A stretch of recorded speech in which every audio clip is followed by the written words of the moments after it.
Assalamu alaikum.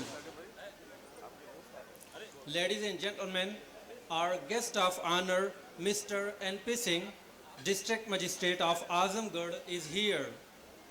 He is running short of time, so I request him to come up the dais and motivate us. हमारे सभी प्यारे बच्चों और guardians, सबसे पहले मैं आप सभी को इस एनुअल फंक्शन की बधाई देता हूं। अभी मैंने बच्चों के जो कार्यक्रम देखे, मुझे ऐसा लगा कि इस दूरस्थ अंचल में, रिमोट एरिया में एजुकेशनल ट्रांसफॉर्मेशन के लिए जो एक तारिक साहब द्वारा काम किया जा रहा है, it's in real sense A revolution.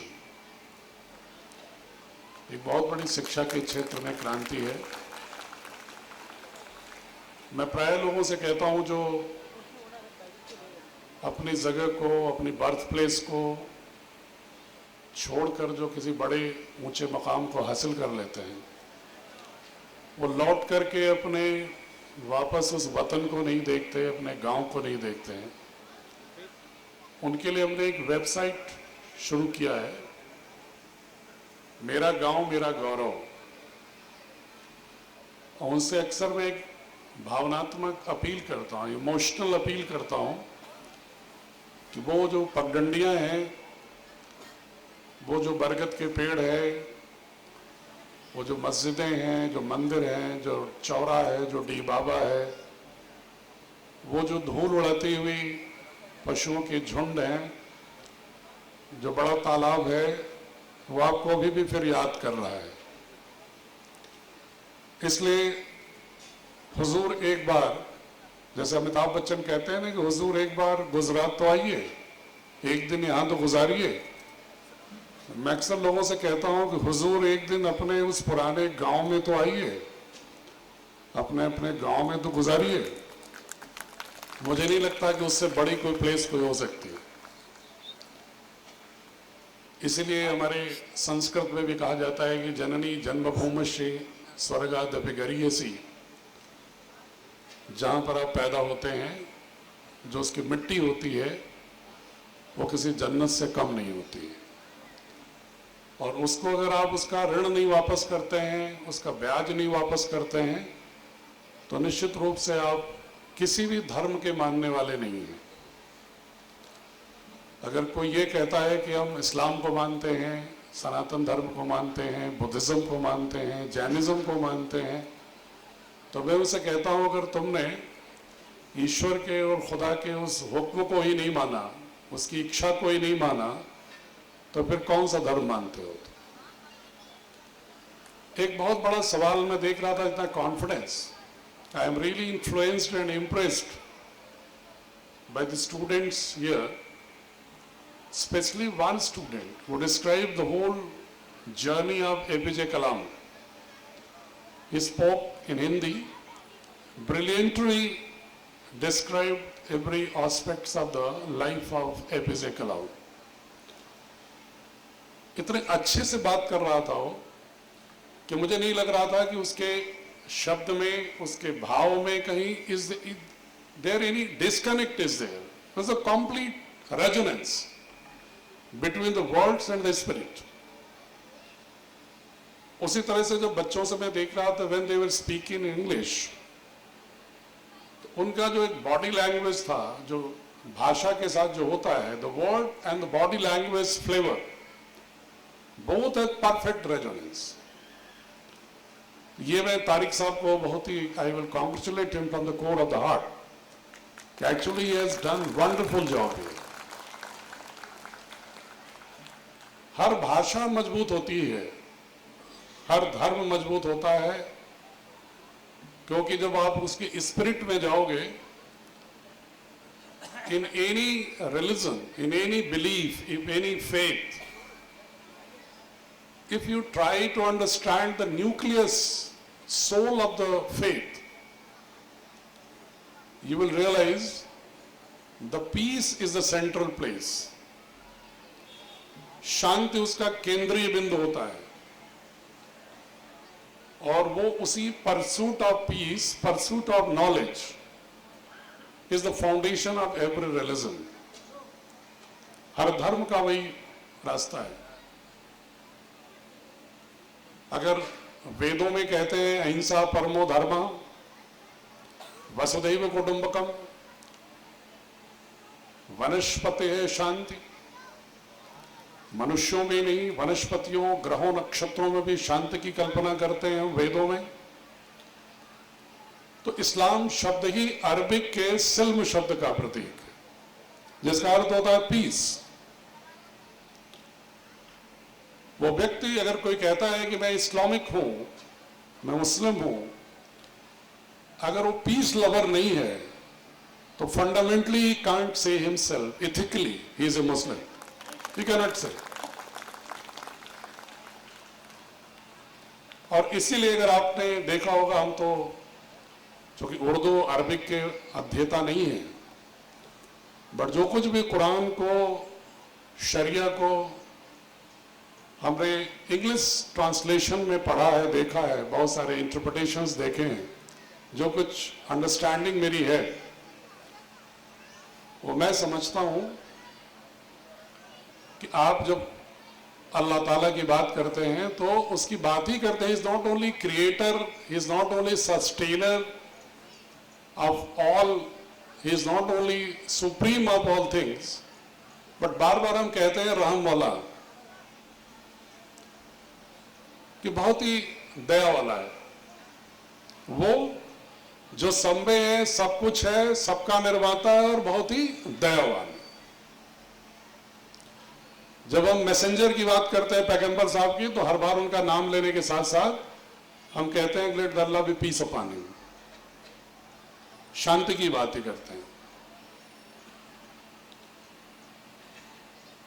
उसी तरह जब हम किसी अन्य धर्म की बात भी करते हैं तो वहां भी शांति की बात करते हैं। बट एक मौलिक फंडामेंटल क्वेश्चन, बच्चों थोड़ी देर मेरी बात को जरूर गौर करिएगा जो मैं कहना चाह रहा हूं आपसे। एक सवाल बहुत ही मौलिक है, बुनियादी है, कि हर रिलीजन, हर फेथ में शांति की बात होती है, लेकिन उस शांति के केंद्रित धर्म के हम प्रोटेक्टर के रूप में वायलेंट हो जाते हैं। हम करने लगते हैं वायलेंस की वकालत करने लगते हैं, become the advocate of violence, reflect violence in our behaviour. ये बहुत बड़ा प्रश्न है। मैं किसी एक धर्म की बात नहीं कर रहा हूं, सारे धर्मों की बात कर रहा हूं। पूरी दुनिया में देख लीजिए, धर्म की कोई बाउंड्री नहीं होती, ईश्वर की कोई, जब पूरे कॉस्मॉस की बात हम करते हैं कि क्रिएटर ऑफ द कॉस्मॉस, चाहे हम गॉड कहें, चाहे ईश्वर कहें, चाहे अल्लाह कहें, if he is the creator of the cosmic, every कायनात, एवरी एलिमेंट्स ऑफ द कायनात, if he is the creator, then does he has the boundary?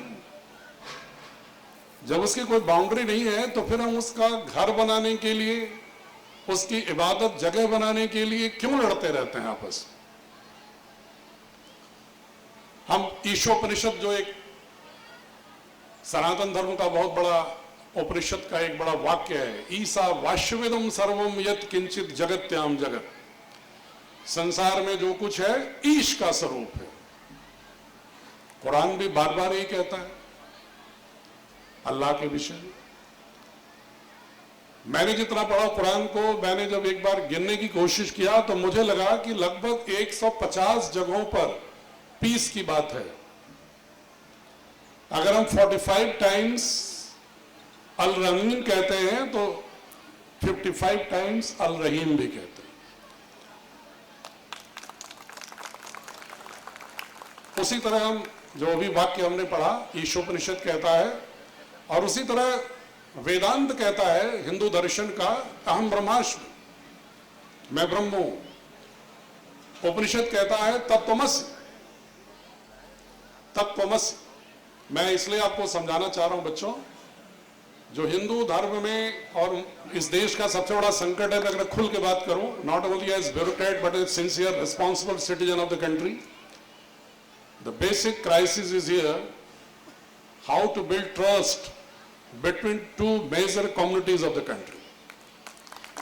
This is the fundamental challenge before us. और उसके लिए मैं मानता हूं कि विद्यालयों में हमें अवेकनिंग देनी होगी, इनलाइटन करना होगा कि there is no fundamental difference between the two religious faiths, no fundamental difference. और मैं उसको फंडामेंटली इसको प्रूव करता हूं।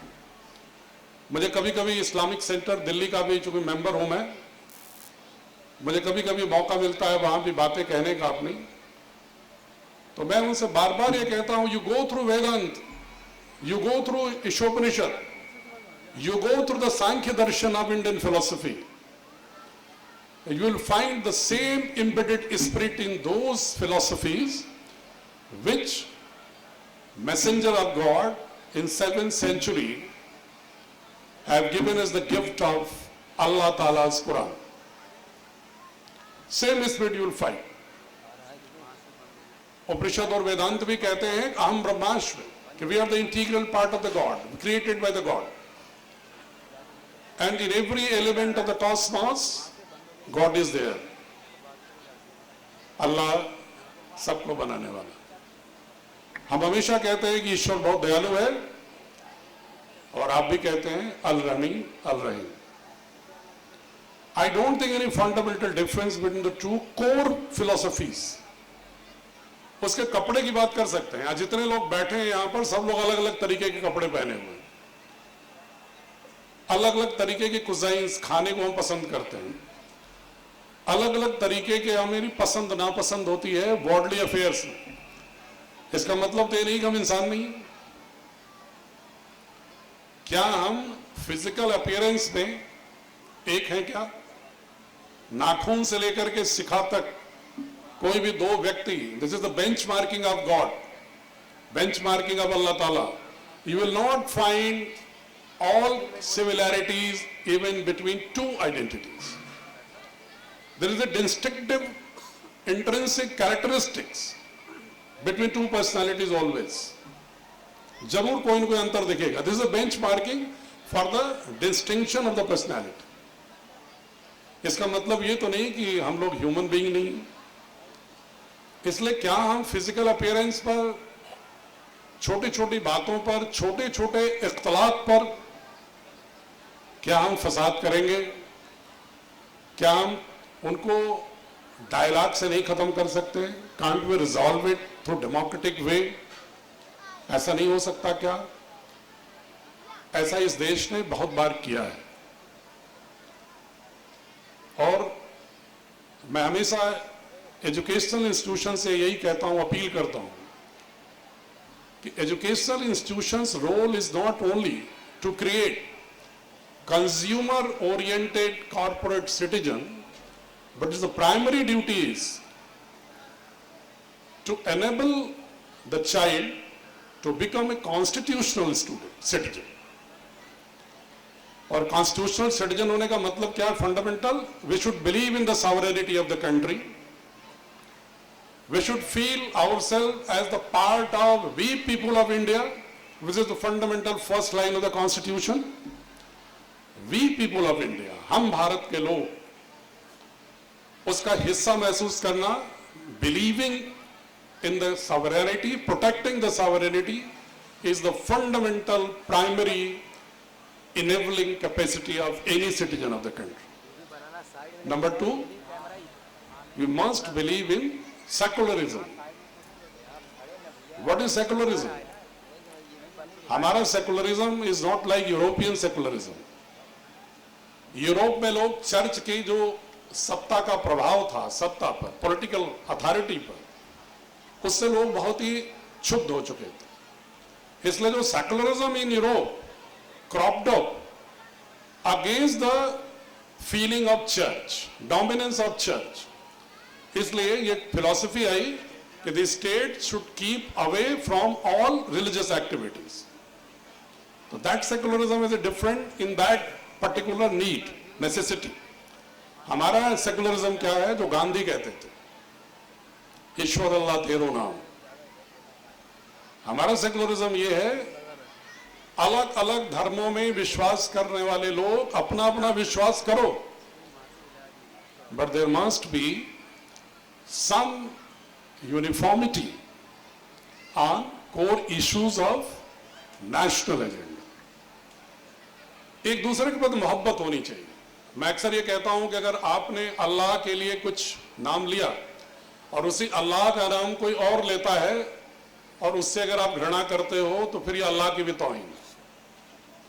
अगर मेरा नाम एनपी सिंह है और मेरा ही नाम घर पर कोई कुछ और कहते हो, मेरे पिताजी गांव में मान लीजिए छोटा सा उपनाम या किसी और नाम से जानते हो, और अगर उस नाम का कोई अपमान करता है तो एनपी सिंह का भी अपमान है। बिकॉज हमने भले ही अपनी भाषा में, अपनी शैली में, अपनी संस्कृति में, अपनी रवायत में उसको कुछ भी एक स्वरूप गढ़ा, लेकिन बेसिक स्पिरिट तो एक ही है। उसी स्पिरिट से किसी व्यक्ति ने एक दूसरा नाम गढ़ लिया। उन दोनों नामों में नाम की भिन्नता हो सकती है फिजिकल नेम में, लेकिन स्पिरिट से तो एक ही है। अगर हमने एक का भी अपमान किया तो it means we are not respecting our own religion. ये हमारा सेकुलरिज्म। थर्ड नेसेसिटी हमारी है डेमोक्रेसी। डेमोक्रेटिक प्रिंसिपल का मतलब यह है कि हम एक दूसरे को एकोमोडेट करने, साझा संस्कृति में विश्वास करें, और if there is any conflict, देखिए the fundamental parameter how you evaluate any societal development, civilizational upsurge, I feel, and I hope, I believe everybody present here must be feeling the same spirit. How conflict resolution mechanism is there? If we claim ourselves civilized society, civil society, the quality of the conflict resolution is the primary evaluation factor of behind the society. मैं अपने जो तनाव है, अपने जो इख्तलाफ हैं, उसको कैसे मैं तय करता हूं? मैं उसको क्या हिंसा से तय करता हूं, झगड़े से तय करता हूं, या लॉ ऑफ द लैंड से तय करता हूं, या म्यूचुअल डायलॉग से तय करता हूं? इस पर डिपेंड करता है कि हम कितने पीसफुली डायलॉग से, म्यूचुअल कंसेंसस से करते हैं। और वो चीजें हमारे सारे रिलीजन समझाते हैं, सारे धर्म ही कहते हैं। और कोई धर्म ये नहीं कहता कि आप परिवर्तन न करो। जैसे बहुत सारे लोग, मैं बहुत खोल के बात करना चाहूंगा, क्योंकि I am not here as a collector, I am speaking here from the core of my heart as NP Singh, as an individual.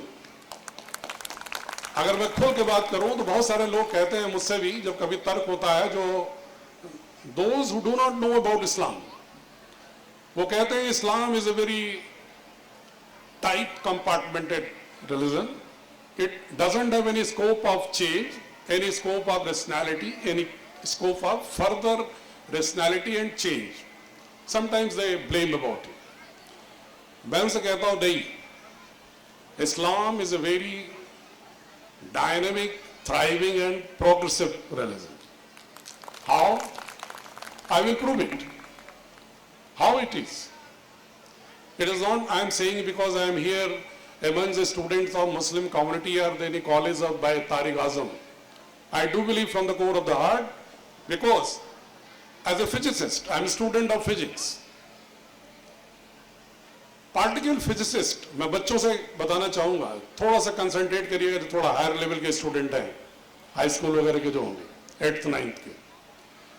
Particle physics ये कहती है, every particle in the cosmos is an oscillating wave between two opposite poles, ever dynamic ever progressive. ब्रह्मांड का प्रत्येक कण दो विपरीत ध्रुवों के मध्य नृत्य करती तरंग है, oscillating wave between two opposite poles, ever dynamic, ever progressive. This is the basis of the cosmic structure, construct. और वो जो पार्टिकल है उसी को आज की तारीख में हिग्स बोसॉन या गॉड पार्टिकल के नाम से कहते हैं। The scientists have more than 200 particles, but in all particles they have assumed some kind of smallest particle embedded in all kind of existence of particle. वही तो अल्लाह है।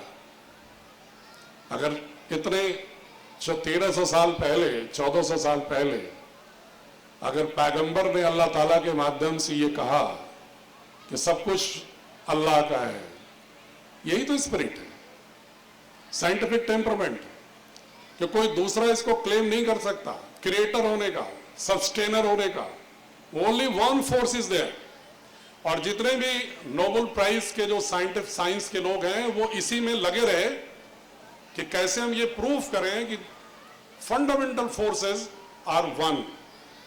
और मैं आपको बताऊं कि since 1960 70s there were supposed to be 4 fundamental forces: electromagnetic force, gravitational force, weak nuclear interaction, strong nuclear interaction. But up to 1990 the scientist has come to this conclusion that there are only 2 fundamental forces. Weak nuclear interaction is the form of gravitational force, and the strong nuclear interaction is the form of electromagnetic force. There are only 2 forces. Now the scientists are working continuously to prove how the gravitational force and this electromagnetic force is the part of one unified force, and that unified force is the God, Allah. This is a scientific interpretation. इसमें कहीं कोई conservatism नहीं। और जो लोग ठीक से जानते हैं, हो सकता है कि मैं उर्दू बहुत नहीं जानता, मैंने कहा ना कि इंग्लिश ट्रांसलेशंस को मैंने पढ़ा है, समझने की कोशिश किया है। जो लोग इस्तिहाद, इस्म, सूरा और इससे सलाह की बात जानते होंगे, वो जानते हैं कि 3 fundamental, maybe sharia is the bedrock of Islamic laws, but it is on ethical sense. It has some ethical values like form of worship, principles for socio-economic political justice, some injunctions forwarding social evils. These things are the bedrock, definitely. There is some strong bedrock. But there is the provision of continuous reasoning, ijtihad, and ism, that is consensus, shura, consultation, istislah, public interest. And these three pillars combinedly make ijtihad, that is a change with rationality. Islamic law, Islamic practice has all kind of potential, capability to accommodate the changes in the social behavior, in the political behavior, in the scientific behavior, in the philosophical behavior of all kind of progressive society. But मुश्किल ये है कि हम उसको बहुत समझते नहीं।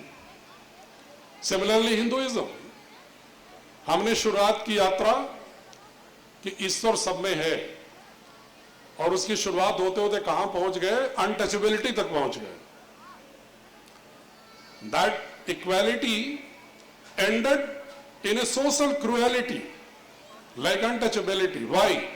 We fail to understand the real spirit of the religion. जो लोग इस्लाम में जिहाद को ठीक से नहीं समझते कि कुरान एक नफ्सियाती अमल का दस्तावेज है,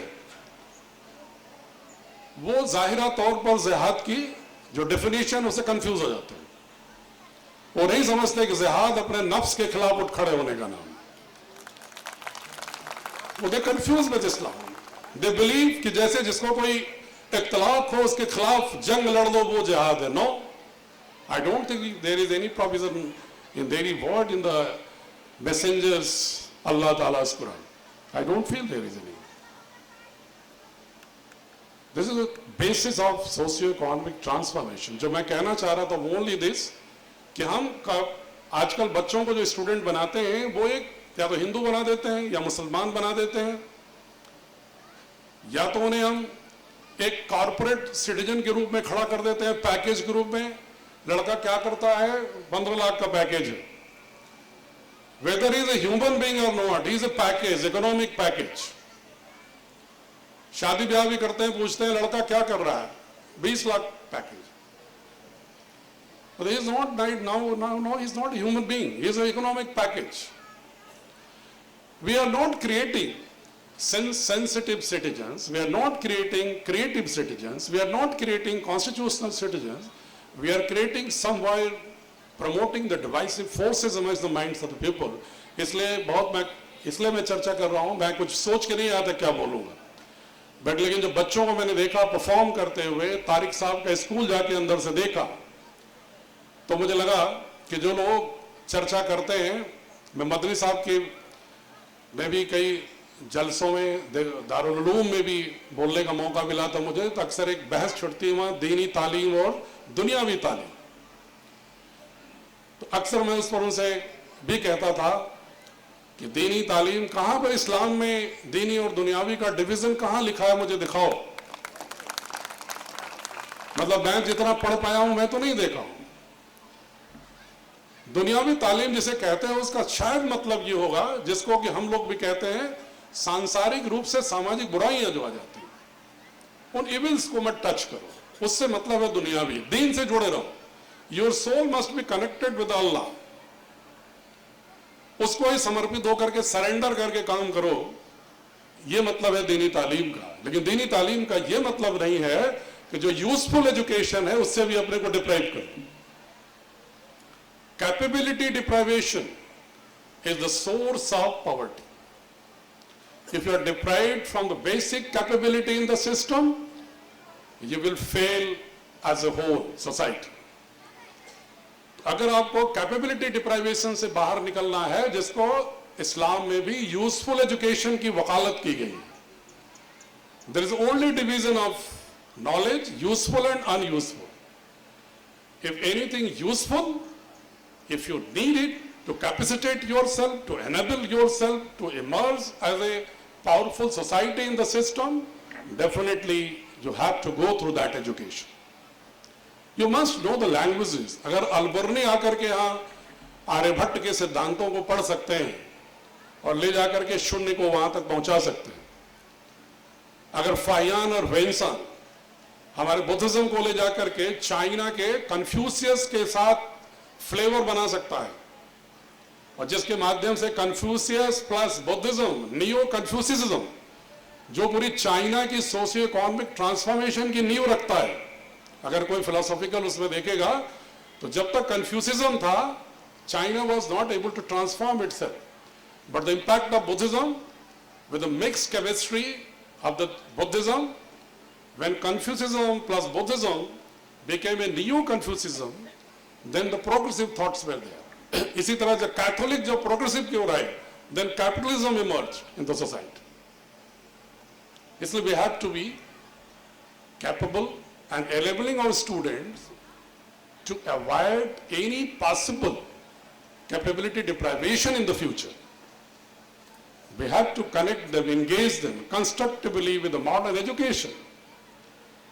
Connecting with the soul, obviously, अगर अल्लाह को जो भूल गया, जो ईश्वर को भूल गया, वो फिर उसका सोशल इविल से जरूर उसका नाता हो जाएगा, और जिसका सामाजिक बुराइयों से नाता हो जाएगा, वो कितना भी कैपेबल हो, वो हैवान हो सकता है, शैतान हो सकता है, इंसान नहीं हो सकता। अरे कौन सा धर्म कहता है कि तुम हैवान बनो, शैतान बनो? सभी कहते हैं कि एम्पावर योरसेल्फ, अपने को मजबूत बनाओ, and transfer your energy to the needy people. जो खुदा के बंदे हैं, जो ईश्वर के लोग हैं, उनके साथ बांटो। जो गीता में कहते हैं दानम ईश्वर भावश्च। तब जाकर के जो गांधी ट्रस्टी सिद्धांत कहते थे, और आपका इस्लाम कहता है कि हम ओनर नहीं है। अभी मैं कुछ 20 लोगों को दौना में बैठे थे, आपके बहुत सारे एनआरआईज, उनसे मैं ये रिक्वेस्ट कर रहा था कि आप, किसी ने ऐसे मुझे परिचय कराया कि ये अरबों के मालिक हैं, मुझे इन्फ्लुएंस करने के लिए किसी को। तो मैंने कहा आप इस्लामिक हैं कि नहीं? बोले हैं। हमने कहा इस्लाम में कहां लिखा है कि आप ओनर हैं? Owner is Allah only. अगर आपने अपने को महसूस कर लिया कि आप ओनर हैं, इसका मतलब you are going beyond the Islamic spirit. तो ट्राई टू इंट्रोस्पेक्ट योरसेल्फ। और अगर ओनर अल्लाह ही है, You are only custodian. Even Pagambar was only messenger. तो जब हम कस्टोडियन हैं तो जाहिर है कि हमारे कस्टोडियन में क्या काम होता है कि जो उसका मालिक है उसकी मर्जी से हम काम करें। और मालिक जब ये कहता है कि अपनी खुशियों को बांटो, अपनी जो कुछ भी तुम्हारे पास संसाधन है सबको बांटो, ज़कात, नमाज, उसको दिल में रखो, लोगों के साथ बांटो। अगर ये नहीं बांटते हो तो ना तो तुम इस्लाम के हो, न हिंदू हो, न बुद्धिस्ट हो, न जैनिस्ट हो, न क्रिश्चियन हो, न जोरोस्ट्रियन। और जिस दिन अगर इंसान हो जाओगे ये झगड़े खत्म हो गए, ये झगड़े अपने आप खत्म हो जाएंगे। इसलिए मैं बहुत ही खुश हूं। मैं हमेशा कोशिश करता हूं, apart from the bureaucratic complications and all kind of headaches, as a citizen I always try to appeal the people to be not only Indian, be the global citizen, be the constitutional citizen, and try to pray God Allah so that His mercy always blessed upon you. And मैं सभी तारिक साहब को मैं सिर्फ DM के रूप में नहीं, मैंने इसीलिए सारे लोग जितने एनआरआईज हैं मैंने उनसे कहा कि एक एपीजे कलाम के साथ पर एक एजुकेशनल फाउंडेशन बना लो आजमगढ़ में।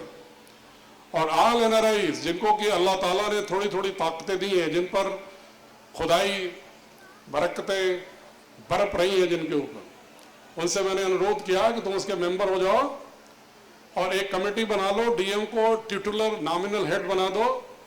और मैं यहाँ पर रहूंगा या नहीं रहूंगा, जब तक जीवित रहूंगा I will serve as a volunteer myself as advisor to this foundation, so that how to identify the people, the students among the minority community especially, who have capability intellectually, emotionally, but don't have economic empowerment, to facilitate them, to support them, so that they may become the part of governance, they become the part of the intellectual domain of the country, and so that that community must integrate fully with the current progressive mainstream of the country.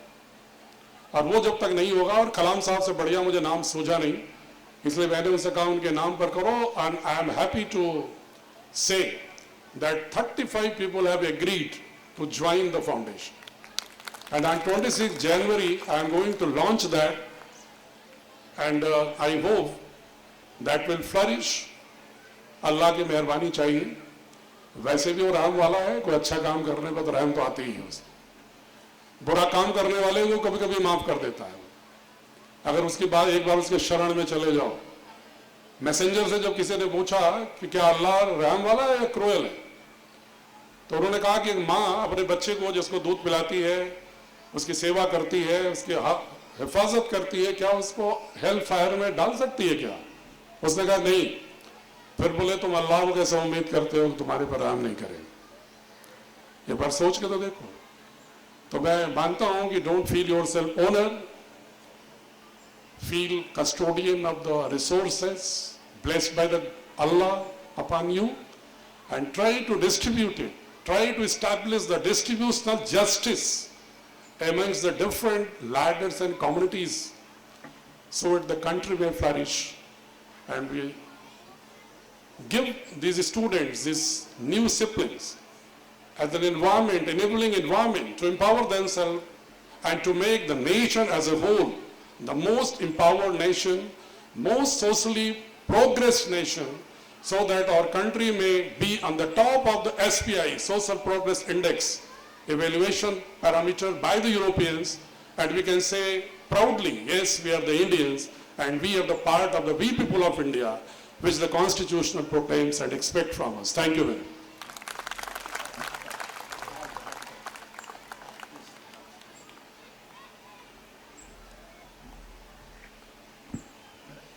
Now I request our chief guest Abdul Qayyum Khan Sahab to present the memento to our guest of honor, Mr. N.P. Singh.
We just heard our district magistrate साहब, आपने पूरे cosmic physics, मजहब और social justice के बारे में आपसे सुना और I wish he was here because we are going to present a play on physics and metaphysics.